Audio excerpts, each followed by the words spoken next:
Have you ever driven through a place and thought, wait, is this the countryside or a luxury neighborhood? Because in Oakland Township, Michigan, it's kind of both, and somehow it works. One minute you're passing a field of horses, the next you're looking at a $1.2 million estate with a 6-car garage and a wine cellar bigger than your first apartment. This place makes you question everything you thought you knew about Metro Detroit suburbs, and trust me, it's one of the best kept secrets in the state. Stick around and find out why. So where exactly are we? Oakland Township, officially the charter township of Oakland, is perched in the northern part of Oakland County on the outskirts of Metro Detroit. Think of the Detroit area as a dartboard. Oakland Township is on the outer ring about 30 miles north of downtown Detroit.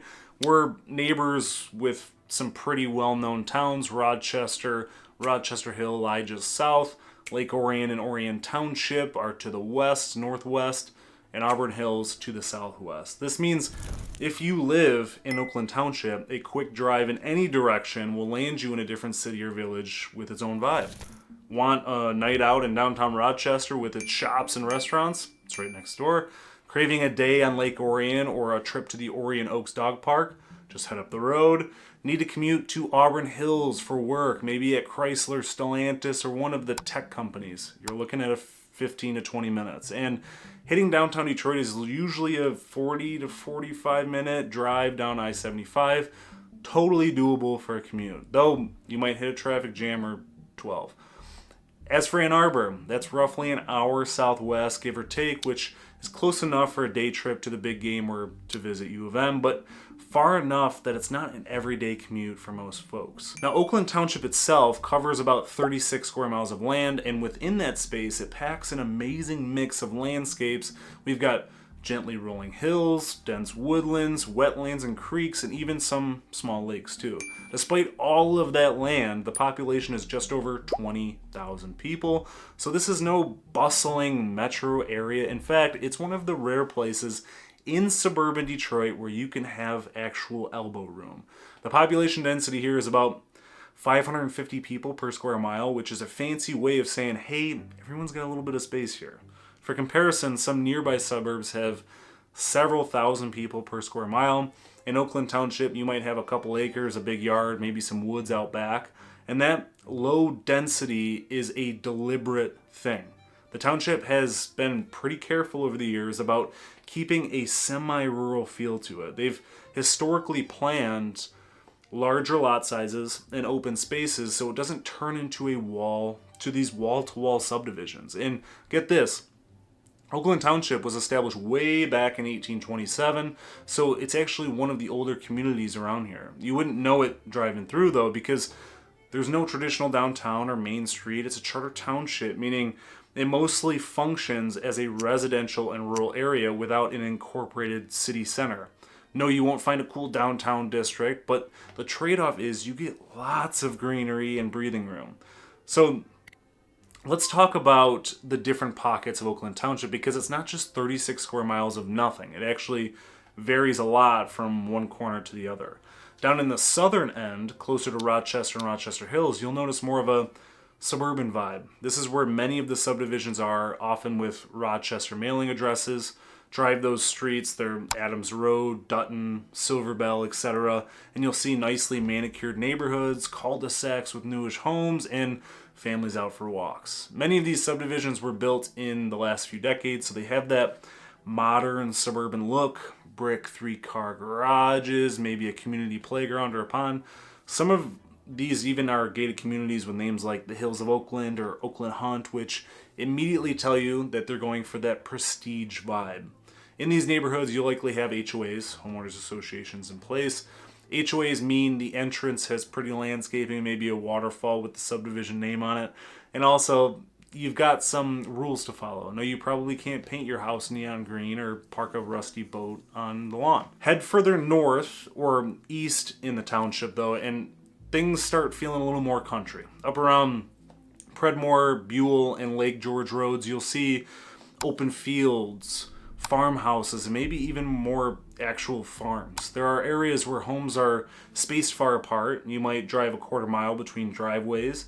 And In this part of Oakland Township, gravel roads are not uncommon. Yes, real gravel roads still exist in this otherwise high-end community. It's not unusual to see somebody on a riding mower tending to a multi-acre lawn, or even a horse grazing behind a split-rail fence. Oakland Township zoning allows for horses on larger properties, and you do see some private stables and people riding horseback on certain trails. If you live up near the Stony Creek Metro Park or the border with Addison Township, which is still more rural, your lifestyle might include well water, a septic tank, and just a lot more quiet. This area is also where you'll find some more of those older homes, a 100-year-old farmhouse here and there, alongside newer construction on big lots. There's a charming little historic settlement called Goodison in the heart of the township at the crossroads of Orion and Collins Roads. It's tiny. If you blink, you're going to miss it, but it's got the Paint Creek Cider Mill, which is a local icon and a staple for a very, very long time that unfortunately shut down last year. The Paint Creek Cider Mill building is an old-fashioned mill that's been converted into a restaurant and also houses the parks and the recreation offices nearby. Goodison is probably the closest thing to a downtown Oakland Township has. There's the cider mill, a few office suites, a playground, and a Paint Creek trailhead. It's more of a cozy pit stop than a buzzing center of commerce and shopping, but it gives the area a ton of character too while you're driving through. And speaking of character, if you love parks and nature, Oakland Township will steal your heart tenfold. The township has deliberately preserved over 1,500 acres of parklands and miles of trails for its residents. Honestly, sometimes it feels like one giant nature preserve with homes sprinkled around it. For starters, the Paint Creek Trail runs right through Goodison. The trail is a big deal regionally. It's a former railroad bed turned into biking and hiking trail that stretches for 8.9 miles, linking the city of Rochester with Lake Orion. Oakland Township's stretch of the Paint Creek Trail is about 5 miles of pure bliss for walkers, joggers, cyclists, and even horseback riders. Now let's get into what it costs to actually live here. Oakland Township isn't exactly bargain bin real estate. The median sold home price as of May 2025 is around $636,500, but listings often hover around $700,000 and more. Homes can range anywhere from mid 400Ks for an older colonial ranch to well over $1.5 million for custom estates on some acreage. And if you're into new construction, especially in those larger lots, semi-custom subdivisions, you're going to be in that $700K to $1 million range easy.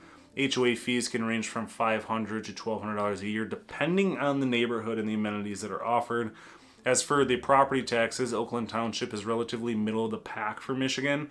The total millage rate often floats between 30 to 34 mills, which is the rate used to calculate property taxes, depending on your specific school district, because it's most commonly Rochester Community Schools. Utility-wise, many homes in northern and rural areas are on well and septic systems, so no water bills, but you'll need that occasional maintenance with it. Others closer to Rochester Hills may be on city water and sewer, and DTE handles most electric and gas service. Internet is mostly Comcast or AT&T, with some rural gaps being covered by satellite. Rentals, on the other hand, are pretty limited. It's a very homeowner-heavy community. When rentals do pop up, expect to pay around $2,500 to $4,000 a month, depending on the size and the style, of course. If you're a renter hoping to test out the area before buying, your best bet is to look near the township border, where newer townhomes occasionally hit the market. The schools here are a huge major draw. Most of Oakland Township falls within the Rochester Hills community, like I said, which consistently ranks among the top districts in Michigan. You've got high-performing elementary schools, several top-rated middle schools, and high schools like Stony Creek and Rochester High that are known for strong academics, sports, and art programs too. And if your private or charter schools are more your thing, you'll find plenty of options nearby in Rochester Hills, Lake Orion, and Auburn Hills too.